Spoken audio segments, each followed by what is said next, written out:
Hi, nakahanap ka na po ba ng Filipino boyfriend? To answer your question, hindi pa, but still I'm looking for a Filipino boyfriend pa rin. Busy kasi ako sa pag-aaral ko kasi graduating student na ako ngayon. Pero, yun nga, nakahanap pa rin ako ng Filipino boyfriend. Pero wala pa kasi akong mahanap kasi gusto ko talaga yung lalaki na may prinsipyo sa life niya, yung mabait, masipag, may respeto, and higit sa lahat ay yung hindi manloloko, hindi cheater.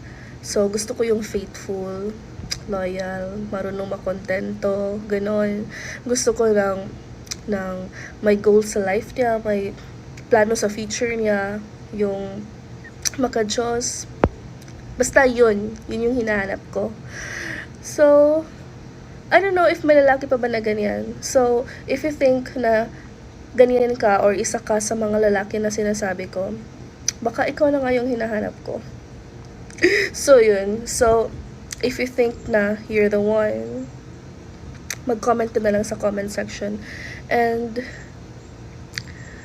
tingnan natin kung anong mangyayari.